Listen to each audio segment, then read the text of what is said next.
ஓம்கார் ஜோதி நேயர்கள் அனைவருக்கும் நமஸ்காரம். இப்போ நம்ம நின்றுட்டுருக்கிற கோயில் திருவல்லிக்கேணியில் இருக்கக்கூடிய செண்பகாம்பிகை சமேத திருவெட்டீஸ்வரர் கோயிலில் தான் நம்ம நின்றுட்டுருக்கோம்.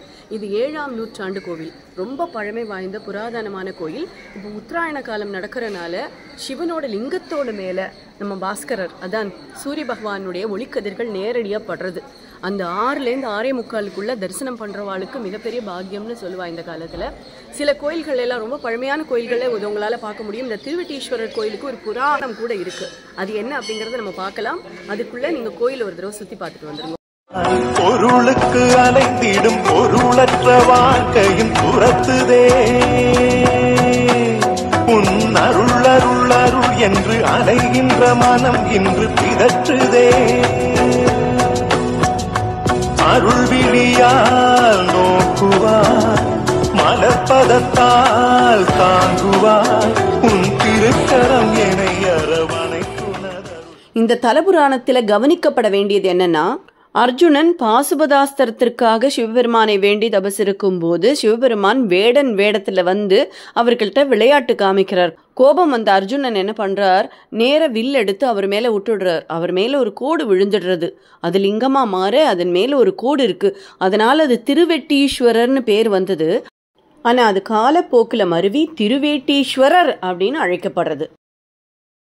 உள்ளே நம்மளால் எடுக்க முடியாது, ஏன்னா இந்த புராதன டெம்பிள் எல்லாம் வந்து உள்ளே எடுக்கிறதுக்கு அலௌடு கிடையாது.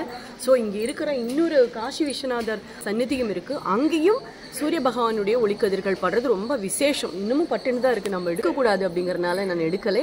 ரொம்ப அழகாக இருக்குது. காத்தால 6 மணிக்கெல்லாம் நாங்கள் இங்கே கேதர் ஆகிட்டோம். இன்னும் ஒரு 2-3 நாள் தான் இருக்கும். முடிஞ்சதுன்னா நீங்கள் அத்தனை பேரும் வந்து தரிசனம் பண்ணுங்க இந்த கோவிலில். இந்த கோயிலோட தல புராணம் என்னன்னு பார்க்கலாமா? வாங்கோ. सभापतिभ्यश्च वो नमो नमः. आगतं शिवभक्तेभ्यः गतं च गिरिजामुखे मतं च शिवभक्तानामागमं चेति कीर्त्यते. सर्वयज्ञतपोदाने तीर्थदेशेषु यत्फलं तत्फलं कोटिगुणितं शिवलिङ्गार्चनात् फलम्. अडियन् नामं विजयकुमार गुरुक्कल, திருவெட்டீஸ்வரர் கோவில் அர்ச்சகர். திருவல்லிக்கேணி செம்பகாம்பிகை உடனுரை அருள்மிகு திருவெட்டீஸ்வர சுவாமி தேவஸ்தானம் திருக்கோவில். இக்ஷேத்திரம் திருவல்லிக்கேணியில் அமைந்துள்ளது. சுவாமி ஸ்வயம்புலிங்கம் அர்ஜுனனால் வழிபட்ட க்ஷேத்திரம். அர்ஜுனன் பாசுபதாஸ்திரம் பெற தவம் புரிந்த இக்ஷேத்திரத்தில் சுவாமி எளிதாக அந்த பாசுபதாஸ்திரத்தை தரக்கூடாதுன்னு என்று சொல்லி சுவாமி வேடு ரூபம் கொண்டு அவரை சோதித்தார். அச்சமயத்தில் அர்ஜுனனுக்கு கோபமானது ஏற்பட்டு சுவாமி மேல் அன்பு பாய்ந்ததால் திருவெட்டீஸ்வரர் என்று திருநாமம் ஏற்பட்டது. வடமொழியில் சுவாமிக்கு பார்த்த பிரகரேஸ்வரர் என்று திருநாமம் உண்டு. பார்த்தன் என்றால் அர்ஜுனன், சுவாமி மேல் அம்பு பாய்ந்ததால் பிரகரணம் அப்படி என்று அர்த்தம். அதனால் சுவாமிக்கு பார்த்த பிரகரேஸ்வரர் என்று திருநாமம் உண்டு. சுவாமி ஸ்வயம்பூ. விசேஷமான சிவலிங்க பிரதிஷ்டையிலே ஸ்வயம்பூ முதன்மையானது. இரண்டாவதாக தேவி பிரதிஷ்டா, மூன்றாவதாக தேவ பிரதிஷ்டை, நான்காவது அசுர பிரதிஷ்டை, ஐந்தாவது மானுஷ்ய பிரதிஷ்டை என்று பிரதிஷ்டைகள் உள்ளன. இதில் விசேஷமான முதன்மையானது ஸ்வயம்பூ. அம்பாள் செம்பகவல்லி என்று திருநாமம் உண்டு. ஷண்பக தடாகம் என்று ஓடையில் அம்பாள் கிடைத்ததா அம்பாளுக்கு ஷண்பகாம்பிகை என்று திருநாமம் உண்டு. ஸ்தல விருட்சம் ஷண்பக மரம். குலத்துக்கு திருநாமம் செம்பக தடாகம். விசேஷமான இக்ஷேத்திரத்தில் ராகுகேது பரிகார ஸ்தலம். மகாமண்டபத்தில் மேல்தளத்தில் ராகுகேது கிரகண காலம் எப்படி இருக்குமோ அதுபோல சிற்பம் ஒன்று இருக்கிறது. அதனாலேயே இந்த க்ஷேத்திரத்தில் ராகுகேது விசேஷமான பரிகார பூஜை உண்டு. இந்த பங்குனி மாதம் முதல் வாரத்தில் மூலவர் திருமேனி மீது சூரிய ஒளிர் கதிர்வீச்சு காணப்படும். அதுவே இக்ஷேத்திரத்தில் விசேஷமான ஒன்றாகும். இது தரிசித்தால் நவக்கிரக தோஷம் நீங்கும். சூரியர் ஆத்ம ஆரோக்கியகாரகன் என்று அழைக்கப்படுவர். ஆரோக்கியத்திற்கு சூரியனே அதிபதியாவார். அதை இந்த தரிசனத்தை நாம் காண்பதால் நம் சரீரத்தில் ஆரோக்கியம் ஏற்படும், நவக்கிரக தோஷங்கள் நீங்கும். இந்த க்ஷேத்திரத்தில் ஆற்காடு நவாபு காலத்தில் அவர்கள் மானியம் கொடுத்ததாக கூறுவர்.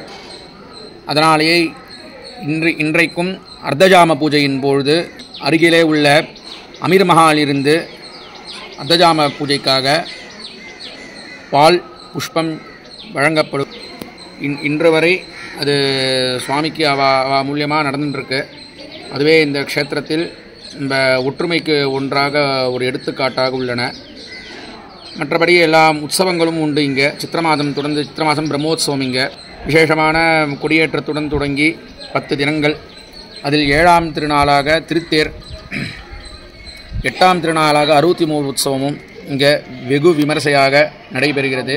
அதே போல் மாதந்தோறும் மாத உற்சவம் என்று சொல்லக்கூடிய ஒவ்வொரு மாதத்துலேயும் ஆகமத்தில் வந்து சுவாமிக்கு வந்து விசேஷமான திரவியங்கள் கொண்டு அபிஷேகம் செய்யும்படி சுவாமி கூறியிருக்கிறார். இது வந்து பௌர்ணமி அடிப்படையாக கொண்டு இந்த மாச பூஜையானது நடைபெறுகிறது. சித்திர மாதம் தபனோத்சவமும், வைகாசி மாதம் கந்தம் சாற்றுதலும் சந்தனம் சாற்றி சுவாமிக்கு விசேஷமான அலங்காரமும், ஆனி மாதத்தில் முக்கணி அபிஷேகமும், ஆடி மாதத்தில் க்ஷீராபிஷேகம் என்று சொல்லக்கூடிய பால் அபிஷேகமும், ஆவணி மாதத்தில் நாட்டுச் சர்க்கரை அபிஷேகமும், புரட்டாசி மாதத்தில் வியஞ்சனம் என்று சொல்லக்கூடிய பக்ஷணங்களால் சுவாமிக்கு நைவேதனம் செய்யப்படுகிறது. ஐப்பசி மாதம் அன்னாபிஷேகமும், கார்த்திகை மாதம் விசேஷமாக தீபோத்சவம் என்று சொல்லக்கூடிய தீப உற்சவமும், மார்கழி மாதத்தில் கிருத்த அபிஷேகம் என்று சொல்லக்கூடிய நெய் அபிஷேகமும், தை மாதத்தில் மது என்று சொல்லக்கூடிய தேன் அபிஷேகமும், மாசி மாதத்தில் விசேஷமாக கிருத்த கம்பலம் என்று சொல்லக்கூடிய கம்பிளியை கிருத்தத்தில் அதாவது நெய்யில் தோய்த்து சுவாமிக்கு சாற்றுவதும், பங்குனி மாதத்தில் ததி என்று சொல்லக்கூடிய தயிர் அபிஷேகமும், 12 மாதத்திலும் 12 திரவியங்கள் கொண்டு சுவாமிக்கு அபிஷேகம் நடைகிறது. அதே போல் ஒவ்வொரு மாதம் உற்சவம் உண்டு.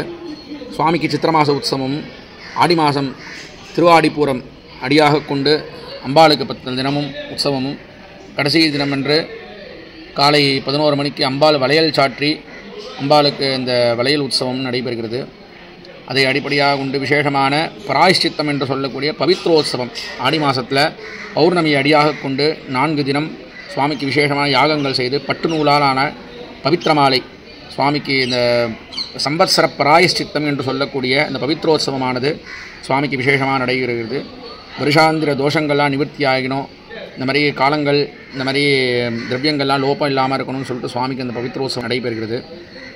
அதனை கொண்டு இப்போ புரட்டாசி மாதம் நவராத்திரியும், கார்த்திகை மாதம் 5 சோமவாரமும் 108 சங்காபிஷேகம் சுவாமிக்கு, உச்சிக்காலமும் சாயரட்சை 2 வேளை சுவாமிக்கு 108 சங்காபிஷேகம் விசேஷமான பூஜைகள் செய்யப்பட்டு சுவாமிக்கு அபிஷேகம் செய்கிறது. மார்கழி மாதம் அதிகாலை விசேஷமான பிரம்ம முகூர்த்த பூஜை. அதனைத் தொடர்ந்து ஆருத்ரா தரிசனம் என்று சொல்லக்கூடிய நடராஜருக்கு விசேஷமான சாயரட்சை அதிகாலை அபிஷேகமும் வீதி பரப்பாடும் சுவாமிக்கு நடைபெறுகிறது. தை மாதம் தெப்போத்சவமும், மாசி மாதம் கடலாற்று என்று சொல்லக்கூடிய சுவாமி அருகில் உள்ள கடலுக்கு போய் சுவாமிக்கு சமுத்திரத்தில் தீர்த்தவாரி உற்சவமும், பங்குனி மாதத்தில் விசேஷமான இந்த சூரிய பூஜையும் நடைபெறுகிறது.